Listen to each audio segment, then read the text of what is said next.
बस बस यहीं रोक दीजिए, मीरा ने कार के ड्राइवर को लगभग चीखते हुए कहा। शानदार गाड़ी एक बड़े से लोहे के गेट के सामने रुकी। मीरा ने अपना महंगा रेशमी पल्लू नाक पर दबा लिया। शादी का भारी जोड़ा उसे पहले ही परेशान कर रहा था और अब ये तीखी कड़वी असहनीय गंध। हे भगवान, ये कैसी गंध है, इतनी तीखी जैसे किसी ने कड़वी दवाइयों का पूरा गोदाम जला दिया हो। मेरा सिर घूम रहा है। उसका पति रोहन कार से उतरा और मुस्कुराते हुए उसका दरवाजा खोला। आजो मीरा, घर आ गया, देखो हमारी हवेली। मीरा ने जैसे ही कार से बाहर कदम रखा, गंध का एक और झोंका आया। ये गंध, ये मेथी की गंध थी, कच्ची हरी कड़वी मेथी। हवेली के चारों ओर जहाँ तक नजर जा रही थी, सिर्फ मेथी के हरे खेत लहलहा रहे थे। इतनी सारी मेथी, क्या यहाँ लोग सिर्फ मेथी ही उगाते हैं? मीरा एक बड़े शहर की पली बड़ी लड़की थी। वो एक जानी मानी ब्यूटिशियन थी। उसके हाथ गुलाब की पंखुड़ियों जैसे नरम थे, जिनमें हमेशा लैवेंडर और चंदन की महंगी क्रीम की खुशबू आती थी। उसे कड़वी गंधों से सख्त नफरत थी। दरवाजे पर उसकी सास सावित्री देवी आरती की थाली लिए खड़ी थी। उनके चेहरे पर रौब था, पर आंखों में एक अजीब सी मेथी जैसी ही कड़वाहट थी। आ गई बहू, बहुत देर लगा दी। ये क्या इत्र फुलेल लगा रखा है, इसकी गंध से मेरा सिर दुख रहा है। मीरा हैरान रह गई। उसे अपनी 10,000 रुपए की परफ्यूम की बोतल याद आ गई। इन्हें मेरे परफ्यूम से दिक्कत है, और ये जो मेथी की गंध पूरे माहौल में फैली है, उसका क्या? मीरा जैसे ही अंदर आई, उसे लगा गंध और तेज हो गई। आंगन के हर कोने में मेथी के गट्टर पड़े थे। कुछ सूख रहे थे, कुछ बंध रहे थे। घर घर नहीं, मेथी की मंडी लग रहा था। अगली सुबह मीरा की पहली रसोई थी। वो बहुत खुश थी। उसने सोचा आज वो अपनी सास को पनीर बटर मसाला और गार्लिक नॉन बनाकर खिलाएगी। वो सज धज कर रसोई में पहुंची। रसोई बहुत बड़ी थी पर पुरानी, और वहाँ ताजे कटे हुए मेथी के पत्तों का एक पहाड़ जैसा ढेर रखा था। आ गई बहू, चल, मैंने तेरे लिए सब तैयार रखा है। आज तू अपने हाथ से मेथी के गट्टे की सब्जी बनाएगी, और हाँ, बाजरे की रोटी सेकना। मीरा का दिल बैठ गया। माँ जी, वो मैं सोच रही थी, आज पहली रसोई है ना, तो कुछ मीठा या पनीर बटर मसाला बना दो। पनीर? वो सब यहाँ नहीं चलता। हमारे घर में रसोई की शुरुआत मेथी से होती है। मेथी शुद्ध होती है, वो खून साफ करती है। और सुन, हमारे घर में दिन में 3 बार और हर सब्जी में मेथी पड़ती है। यही हमारा रिवाज है। चल अब शुरू हो जा, ये सारी मेथी काट ले। मीरा ने बेबसी से उस मेथी के ढेर को देखा। वो कम से कम 5 किलो रही होगी। इतनी मेथी कौन काटेगा? मेरे हाथ, मेरे नाखून सब खराब हो जाएंगे। लेकिन कोई चारा नहीं था। उसने छुरी उठाई और मेथी काटना शुरू किया। पत्तों से निकलता कड़वा रस उसके हाथों पर लग रहा था। उसे उबकाई आ रही थी। जैसे तैसे उसने सब्जी बना दी। रसोई से बाहर निकली तो उसके पूरे बदन से, उसके बालों से, उसकी साड़ी से सिर्फ मेथी की गंध आ रही थी। सब्जी ठीक बनी है, पर बेटा, बहू के हाथ में अभी वो स्वाद नहीं आया। मेथी का कड़वापन अभी कम है। बहू, अगली बार मेथी को ज्यादा भुनना मत। उसका असली कड़वा स्वाद जिंदा रहना चाहिए। वही तो दवाई है। हाँ माँ, पर मीरा, तुमने अच्छा बनाया है। अच्छा बनाया है जहर। कड़वाहट के मारे मेरे गले से नीचे नहीं उतर रहा। और ये लोग इसे दवाई समझकर खा रहे हैं। मतलब ये रोज का है। उस दिन मीरा को पता चल गया कि ये सिर्फ खाना नहीं, ये पागलपन है। नाश्ते में मेथी के थेपले, दोपहर में मेथी की दाल और रात में आलू मेथी या मेथी के गट्टे। ऐसे लग रहा था ये घर नहीं, मेथी वाली हवेली है। एक हफ्ता बीत गया। मीरा की जिंदगी बदल गई थी। वो सुबह उठती और उसका पहला काम होता आंगन में सूखी मेथी को पलटना, फिर रसोई में आकर ताजी मेथी काटना। उसके नरम हाथ खुरदरे होने लगे थे। मेरे हाथ कितने रूखे हो गए हैं, और ये गंध तो जैसे मेरी चमड़ी में बस गई है। मैं दिन में 10 बार साबुन से हाथ धोती हूँ, क्रीम लगाती हूँ, पर ये मेथी की बदबू जाती ही नहीं। उसने रोहन से शिकायत की। रोहन, प्लीज माँ को समझाओ, मैं 24 घंटे इस गंध में नहीं रह सकती। मेरे सिर में दर्द रहता है, उल्टी जैसा लगता है। और देखो, ये मेरे हाथ हैं, एक ब्यूटिशियन के हाथ। ये तो किसी मजदूर जैसे हो गए हैं। मीरा, प्लीज समझने की कोशिश करो। माँ का मेथी से सिर्फ खाने का रिश्ता नहीं है, ये उनका कारोबार है। कारोबार मतलब? हाँ, माँ सावित्री मेथी प्रोडक्ट्स के नाम से अपना छोटा सा बिजनेस चलाती हैं। वो कसूरी मेथी, मेथी के अचार, मेथी की मठरी सब बनाकर शहर भेजती हैं। इसी से इस हवेली का ज्यादातर खर्चा चलता है। माँ ने हमें इसी मेथी की कमाई से पाला है। ये मीरा के लिए एक और झटका था। मतलब ये मेथी सिर्फ रसोई में नहीं, ये पूरे घर की नींव में थी। मीरा ने फैसला किया कि वो घर के कामों के साथ साथ अपना ब्यूटिशियन काम का भी शुरू करेगी। उसने हवेली के एक कमरे को छोटे से पार्लर में बदल दिया। एक दिन पड़ोस की एक अमीर औरत कमला फेशियल करवाने आई। वाह बहू, शहर से आई है, कुछ हुनर तो लाई है। चल आज मेरे चेहरे को भी चांद जैसे चमका दे। चलो शुक्र है, कम से कम कुछ देर तो मैं इस मेथी की दुनिया से बाहर निकलूंगी। मीरा ने गुलाब जल से कमला का चेहरा साफ किया। उसने अपने हाथों से महंगी खुशबूदार फेशियल क्रीम ली और कमला के चेहरे पर मसाज करना शुरू किया। 2 मिनट बाद कमला ने अपनी आंखें खोल दी। बहू जरा रुकना। क्या हुआ आंटी जी, सब ठीक है? बेटी बुरा ना मानियो, पर ये क्रीम में मेथी किसने मिलाई? कड़वी गंध, उफ। मीरा के हाथ वहीं रुक गए। वो सन्न रह गई। नहीं आंटी जी, क्रीम में तो गुलाब और चंदन है, मेथी नहीं है। अरे क्रीम में नहीं, तेरे हाथों में। बहू तेरे हाथ तो मेथी से बसे हुए हैं। उई माँ, मैं 500 रुपए फेशियल के दे रही हूँ, अपने चेहरे पर मेथी की बदबू लगवाने के लिए नहीं। रहने दे तू, मैं शहर से ही करवा लूंगी। कमला उठी और गुस्से से बाहर चली गई। मीरा शीशे के सामने खड़ी रह गई। उसने अपने हाथों को सूंघा। कमला सही थी। चंदन और गुलाब की खुशबू के पार मेथी की वो तीखी कड़वी गंध उसके रोम रोम से आ रही थी। वो मीरा के पेशेवर जीवन पर, उसकी पहचान पर सीधा हमला था। वो रोते हुए अपने कमरे में भागी और अपने हाथों को जोर जोर से रगड़ने लगी। नहीं, मैं ये नहीं होने दे सकती। ये गंध, ये मेरा अपमान है। ये औरत, ये सावित्री देवी, ये मेरी जिंदगी बर्बाद कर रही है। अब बहुत हो गया। उस रात घर में कोहराम मच गया। रोहन, मैं कल ही इस घर से जा रही हूँ। मुझे नहीं रहना इस मेथी के जेल में। या तो आपकी माँ ये मेथी का कारोबार बंद करेगी या मैं ये घर छोड़ दूंगी। मीरा, पागल हो गई हो? माँ का कारोबार तुम जानती भी हो? हाँ, सब जानती हूँ। और आज उसी कारोबार की वजह से मेरा कारोबार बंद हो गया। मेरा करियर, मेरा आत्मसम्मान सब मिट्टी में मिल गए। वो औरत, वो कमला मेरा मजाक उड़ाकर गई कि मेरे हाथों से मेथी की बदबू आती है। ये आवाज रसोई में काम कर रही सावित्री देवी ने सुन लिया। तो तुझे मेरी मेथी से बदबू आती है?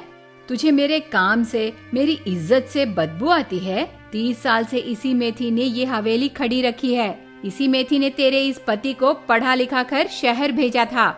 और तू 2 दिन की आई मेरे काम को बदबूदार कह रही है? हाँ, कहती हूँ, ये बदबूदार है, कड़वी है। ये मेरी जिंदगी में जहर घोल रही है। मैं इस गंध के साथ नहीं जी सकती। आपको चुनना होगा माँ जी, या तो आपकी ये मेथी या मैं। तो सुन ले बहू। माँ प्लीज आप शांत हो जाइए। मीरा, तुम भी। नहीं, आज फैसला होगा। अगर तुझे मेरी मेथी से इतनी नफरत है तो कल से तू इस मेथी को हाथ नहीं लगाएगी, रसोई में कदम नहीं रखेगी। क्या इतनी आसानी से मान गई? मतलब मुझे रसोई से आजादी मिल गई? रसोई में नहीं, पर मेथी का काम तो करना होगा। कल से तू रसोई में नहीं, खेत में काम करेगी जहाँ से ये मेथी आती है।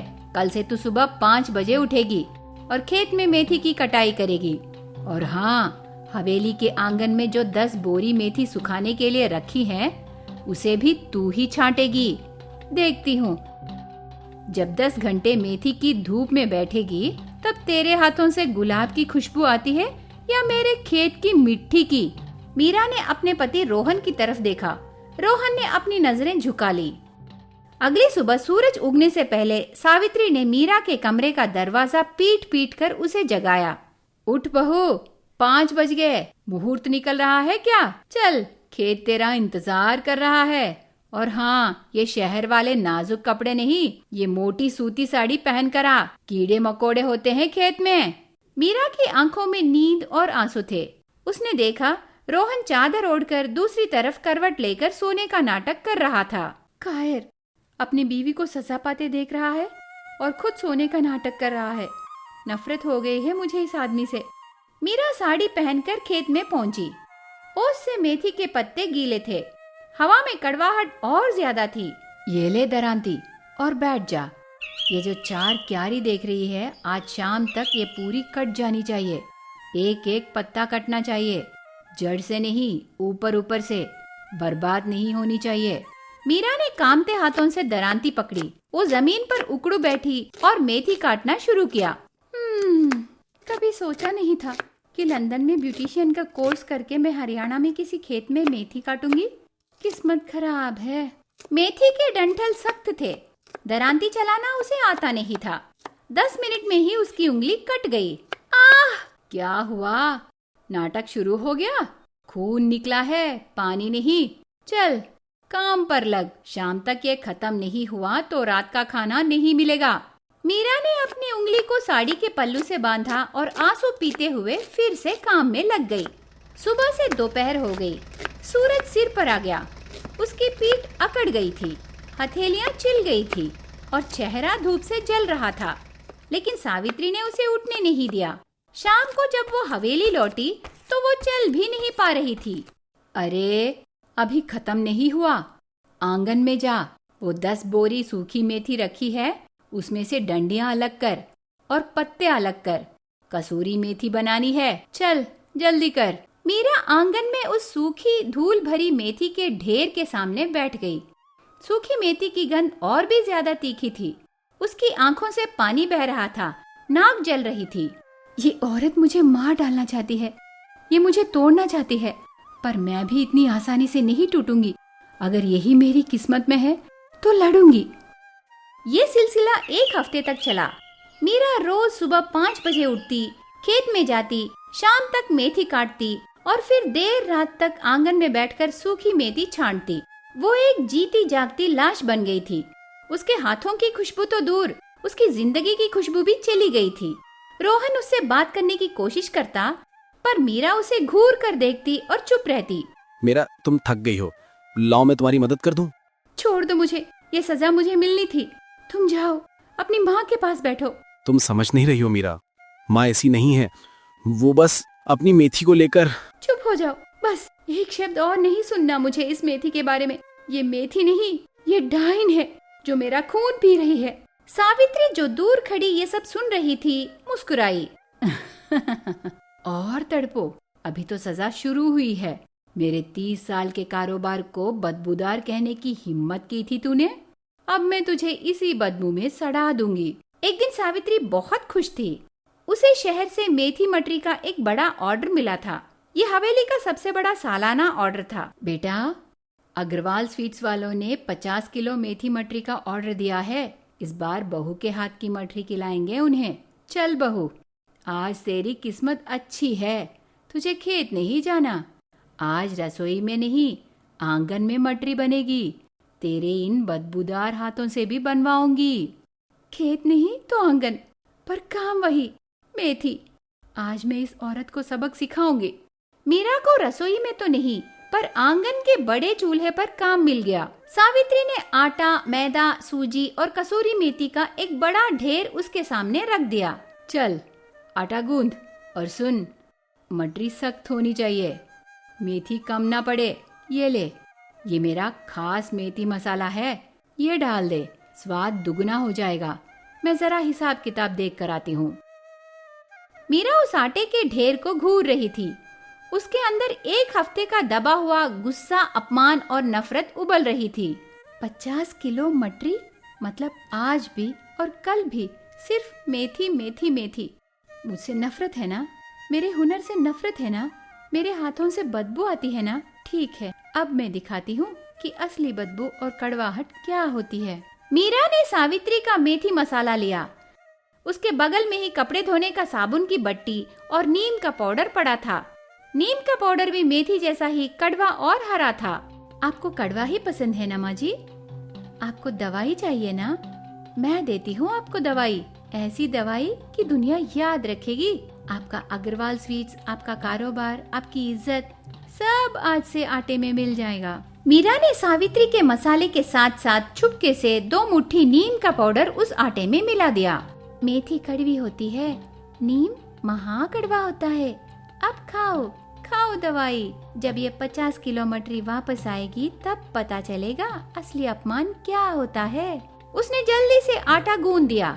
सावित्री वापस आई। आटा गूंद गया? ला मैं देखती हूँ। सावित्री ने थोड़ा सा आटा चखा।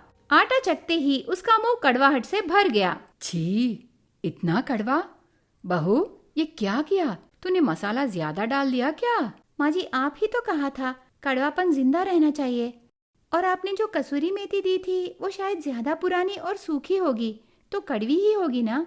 तलने के बाद सब ठीक हो जाएगा। घी में तलने से कड़वाहट मर जाती है। सावित्री को वो बात सही लगी। हाँ, ये भी है। तलने के बाद कड़वाहट कम होती है। चल जल्दी से मटरियां बेल और तल, देर हो रही है। मीरा ने 50 किलो मटरियां तली। पूरा घर उस कड़वी गंध से भर गया। मीरा ने खुद एक मटरी चखी। वो इतनी कड़वी थी कि उसे तुरंत उबकाई आ गई। वाह, क्या स्वाद है! अब आएगा मजा। अब देखते हैं आपकी सावित्री मेथी प्रोडक्ट्स क्या होता है। शाम तक सब पैक होकर अग्रवाल स्वीट्स के यहाँ चला गया। मीरा ने जानबूझकर ऊपर की कुछ मठरियां ठीक रखी थी ताकि कोई तुरंत ना चख पाए। 2 दिन तक घर में शांति रही। सावित्री खुश थी कि ऑर्डर समय पर चला गया। मीरा चुपचाप अपने कमरे में तूफान का इंतजार कर रही थी। 2 दिन बाद अग्रवाल स्वीट्स का मालिक लाला जी खुद अपनी कार से हवेली आ धमके। उनके साथ उनके 2 नौकर भी थे, जिन्होंने मटरी के सारे डिब्बे 50 किलो वापस आंगन में लाकर पटक दिए। सावित्री बहन जी, कहाँ है आप? बाहर आइए। ये क्या जहर भेज दिया है आपने? क्या आप मेरा पूरा कारोबार तबाह करना चाहती हैं? सावित्री जो पूजा कर रही थी घबराकर बाहर आई। रोहन भी अपने कमरे से बाहर आया। क्या हुआ लाला जी, आप इतने गुस्से में क्यों हैं? और ये सारे डिब्बे वापस? मटरी पसंद नहीं आए क्या? पसंद? एक मठरी उठाकर सावित्री के मुंह के आगे करते हुए, इसे खाकर दिखाइए, जरा चखिए अपना खानदानी स्वाद। मेरी दुकान पर कल जिसने भी इसे खाया उसने वहीं काउंटर पर थूक दिया।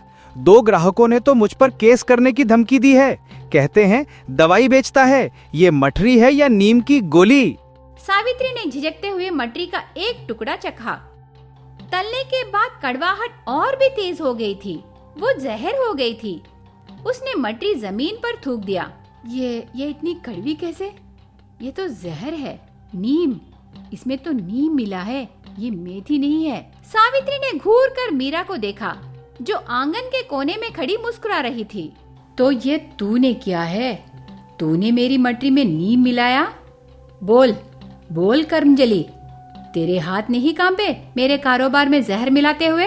हाँ, मैंने ही मिलाया है।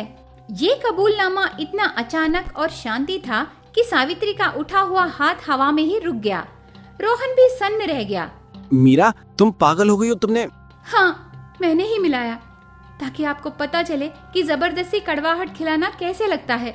आप मेरी जिंदगी में मेथी का जहर घोल रही थी, मैंने आपकी मटरी में नीम का जहर घोल दिया। हिसाब बराबर। हिसाब? तू मेरा हिसाब करेगी? तूने मेरी 30 साल की इज्जत और मेरा नाम सब डुबा दिया। तुझे अंदाजा भी है तूने क्या किया है? वही जो आप मेरे साथ कर रही थी। आपने मेरे हाथों से मेरी खुशबू छीन ली, मेरे हुनर का अपमान किया, मुझे ब्यूटिशियन से मजदूर बना दिया, मुझे मेरे पति के सामने जलील किया। अब आप भी जलील होइए। चखिए अपनी मेथी की कड़वाहट। तो ये आपकी सास बहू की लड़ाई है और नुकसान मेरा? 50 किलो मठरी, मेरा 20,000 का नुकसान, और मेरी इज्जत, मेरी दुकान की इज्जत जो गई, उसका क्या? लाला जी, आप शांत हो जाइए, मैं आपके सारे पैसे लौटा दूंगी। पैसे? मैं पैसे लेने नहीं आया हूँ। मैं आज से आपका मेरा रिश्ता खत्म करने आया हूँ। आज के बाद सावित्री मेथी प्रोडक्ट्स का एक भी पैकेट मेरी दुकान पर नहीं आएगा। जाइए और अपनी ये जहरीली मेथी अपनी इस बहू को खिलाइए। तुम दोनों ने मिलकर मेरा धंधा चौपट करने की कोशिश की। लाला जी गुस्से में अपनी कार में बैठे और चले गए। सावित्री के लिए ये सिर्फ 20,000 का नुकसान नहीं था, ये उनकी 30 साल की इज्जत का और कारोबार का अंत था। वो आंगन में उन 50 किलो कड़वी मठियों के ढेर के पास धड़ाम से बैठ गई। सावित्री देवी सदमे में थी। उन्होंने मीरा से बात करना बंद कर दिया। रोहन ने भी मीरा को बहुत डांटा। ये क्या किया तुमने मीरा? तुम्हें अंदाजा भी है? ये माँ की जिंदगी भर की कमाई थी, तुमने सब एक पल में खत्म कर दिया। मैं माँ को क्या मुंह दिखाऊंगा? और मैं क्या मुंह दिखाऊंगी किसी को? वो कमला, वो सबके सामने मेरा मजाक उड़ा कर गई। तब आप कहाँ थे? जब आपकी माँ मुझे खेत में जानवरों की तरह जोत रही थी, तब आप कहाँ थे? चुप हो जाओ मीरा, बिल्कुल चुप। तुमने पाप किया है। रोहन भी गुस्से में चला गया। घर में एक अजीब सी मातमा भरी खामोशी छा गई। सावित्री अब न खेत जाती, न आंगन में मेथी सुखाती। वो बस अपने कमरे में चुपचाप बैठी रहती। रसोई जो कभी मेथी से महकती थी, अब ठंडी पड़ी थी। मैंने शायद कुछ ज्यादा ही कर दिया। माँ जी टूट गई हैं। वो मेरी दुश्मन थी, पर वो एक मेहनती औरत थी। मैंने उनका सब कुछ छीन लिया। ये मैं क्या कर बैठी? एक हफ्ता बीत गया। मीरा से अपनी सांस की ये हालत देखी नहीं गई। वो उनके कमरे में गई। सावित्री बिस्तर पर सूनी आंखों से छत को घूर रही थी। माँ जी, आप मुझसे बात नहीं करेंगी? मुझे माफ कर दीजिए, मुझसे गलती हो गई। मैं गुस्से में अंधी हो गई थी। गलती? तूने गलती नहीं, गुनाह किया है। तूने मेरी 30 साल की मेहनत को, मेरी पहचान को मिट्टी में मिला दिया। लाला जी ने पूरे बाजार में खबर फैला दी। कोई अब मुझसे एक पत्ता भी नहीं खरीदेगा। सब खत्म हो गया। नहीं माँ जी, कुछ खत्म नहीं हुआ। आपका हुनर आपके पास ही है माँ जी। आपकी कसूरी मेथी। चलिए उठिए, खेत सूख रहे हैं। हमें कसूरी मेथी के लिए पत्तियाँ तोड़नी है। मीरा के इस बदले हुए व्यवहार ने सावित्री को चौंका दिया। कसूरी मेथी? तुझे तो उसकी गंध से भी नफरत थी। नफरत अभी भी है माँ जी, पर आपके हुनर से नहीं, आपकी जिद से थी। चलिए हम फिर से शुरू करते हैं। मैं आपका साथ दूंगी। मैं लाला जी से जाकर माफी मांगूंगी। वो नहीं मानेगा। उन्हें मनाना मेरा काम है, पर हम खाली हाथ नहीं जाएंगे। हम उन्हें इस साल की सबसे अच्छी और सबसे खुशबूदार कसूरी मेथी देंगे। चलिए माँ जी, मुझे सिखाइए असली कसूरी मेथी कैसे बनाते हैं। सावित्री की आंखों में एक हल्की सी चमक आई। सास बहू दोनों फिर से खेत में गई। इस बार सजा देने या सजा पाने नहीं, बल्कि एक साथ काम करने। अगले 15 दिनों तक दोनों ने जी तोड़ मेहनत की। मीरा ने मेथी काटी। सावित्री ने उसे सुखाने का तरीका सिखाया। देख बहू, पत्तों को छांव में सुखाते हैं। धूप में इसकी खुशबू उड़ जाती है और कड़वाहट रह जाती है। तो ये बात थी। माँ जी इसीलिए जानबूझकर मुझसे धूप में और आंगन में सुखवाती थी, ताकि उसकी गंध तीखी और कड़वी रहे। मीरा ने सीखा कि मेथी को कड़वा नहीं, खुशबूदार कैसे बनाते हैं। 15 दिनों बाद हवेली की छत कसूरी मेथी की सूखी और खुशबूदार पत्तियों से भर गई। ये इस साल की सबसे बड़ी खेत थी। कम से कम 100 किलो सूखी मेथी। देखा बहू, यही है मेरी असली दौलत। इसकी खुशबू ये कड़वी नहीं है, ये मेहनत की खुशबू है। कल हम इसे बोरियों में भरेंगे।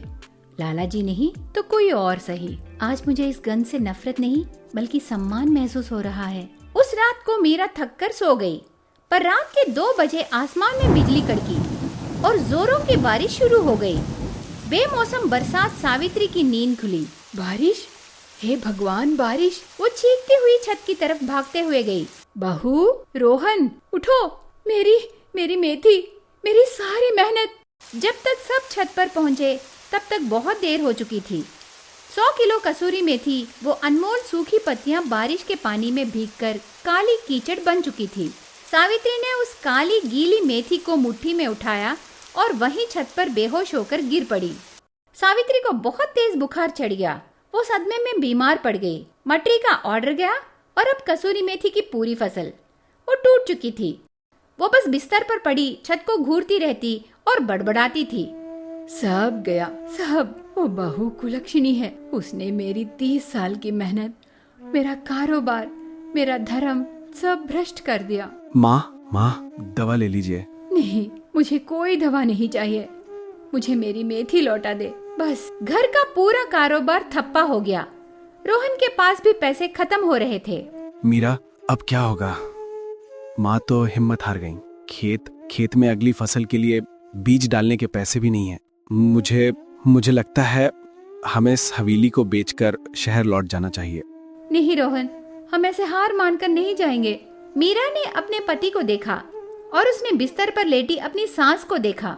नहीं, मैं इस घर को टूटने नहीं दूंगी। मैंने इसे तोड़ा है, अब मैं ही इसे जोड़ूंगी, पर अपने तरीके से।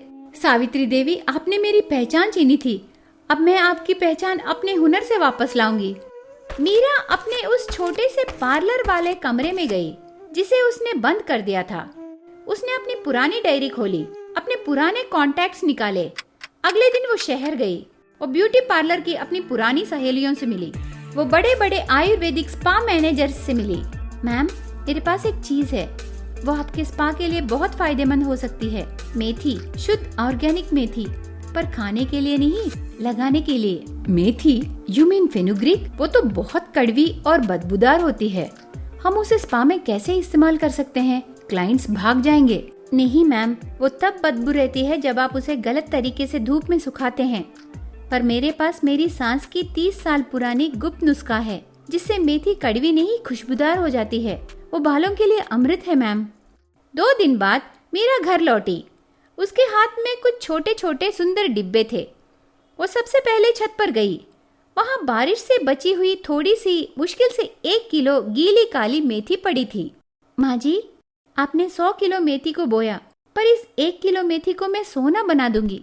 वो उस बची कुची मेथी को नीचे लाई। उसने उसे छांव में सुखाया जैसे सावित्री ने सिखाया था। फिर उसने अपने ब्यूटिशियन वाले कमरे से चंदन पाउडर, गुलाब जल और मुल्तानी मिट्टी निकाली। उसने मेथी को पीसा और उसमें वो सब मिलाया। वो सीधे सावित्री के कमरे में गई। माँ जी उठिए, ये देखिए। सावित्री ने बेरुखी से देखा। ये मेथी का उपटन है, मेथी हेयर मास्क और मेथी फेस पैक है। मैंने इसे खुद बनाया है। उपटन? बाल धोने का? ये क्या मजाक है? मेथी खाने की चीज है, लगाने की नहीं। ले जा ये सब मेरे सामने से। मुझे और जलील मत कर।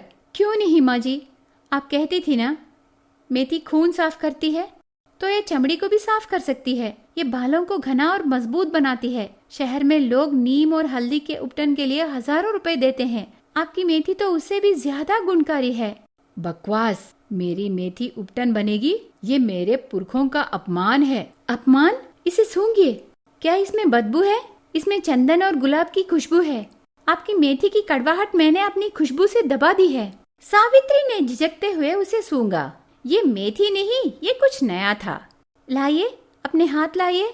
मीरा ने सावित्री के रूखे और बेजान हाथों पर वो उपटन लगाया। ये देखिए, इसकी खुशबू कड़वी नहीं है। 10 मिनट, बस 10 मिनट रुकिए। 10 मिनट बाद जब मीरा ने सावित्री के हाथ धोए तो सावित्री अपनी खुद की चमड़ी देखकर हैरान रह गई। वो नरम और चमकदार हो गई थी। ये तो चमक रही है। मेरी चमड़ी इतनी नरम? यही मेरा हुनर है माँ जी। आप मेथी उगाना जानती है और मैं उसे संवारना जानती हूँ। आपका हुनर और मेरा हुनर मिल जाए तो हम दुनिया को जीत सकते हैं। उठिए माँ जी, उठिए। आपका कारोबार डूबा नहीं है, बस उसने रूप बदला है। अगले 6 महीने हवेली का नक्शा बदल गया। खेत में मेथी अब भी उग रही थी, पर अब वो कसूरी मेथी बनने के लिए नहीं, बल्कि ब्यूटी प्रोडक्ट्स बनने के लिए उग रही थी। मीरा ने रोहन को बाकी खेतों में गुलाब, गेंद और चंदन उगाने के लिए मना लिया। आंगन में जहाँ पहले मेथी की कड़वी गंध आती थी, अब चंदन, गुलाब जल और मेथी के पिसे हुए दानों की सौ में खुशबू आती थी। मीरा ने अपना पार्लर बंद कर दिया था। वो अब सावित्री मीरा ऑर्गेनिक्स की मैनेजर थी। रोहन अब सेल्स और मार्केटिंग देखता था। सावित्री अब क्वालिटी कंट्रोल की हेड थी। वो आज भी मेथी के हर पत्ते को खुद परखती थी। अरे, ये पत्ता पीला है, इसे निकालो। मेरी बहू के फेस पैक में कोई खराबी नहीं आनी चाहिए। इज्जत का सवाल है, शहर की मैमों के मुंह का सवाल है। लाला जी एक दिन खुद हवेली आए। सावित्री बहन जी और मीरा बहू, सुना है आपके मेथी हेयर मास्क की धूम मची है शहर में। मेरी बीवी को भी 2 डिब्बे चाहिए। कहती है बाल झड़ने बंद हो गए हैं और वो जो 50 किलो मठरी का नुकसान हुआ था वो मैं भूल गया। आप मुझे 100 डिब्बे हेयर मास्क के दे दीजिए। एडवांस ये रहा। शाम को खाने की मेज पर आज पनीर बटर मसाला बना था और मेथी के थेपले भी बने थे। बहू, ये पनीर बहुत स्वादिष्ट बना है। ला, एक रोटी और दे दे। माँ जी, ये रोटी नहीं, थेपला है, मेथी वाला। अरे तो क्या हुआ, तेरे हाथ का ही है ना। अब इसमें बदबू नहीं, खुशबू थी। प्यार की और वो पैसे की खुशबू थी। लाला, थेपला ही दे दे। मीरा ने अपने हाथों को देखा। उनमें आज भी मेथी की हल्की सी महक थी, पर ये महक अब कड़वी नहीं बल्कि आत्मसम्मान और सफलता की महक थी।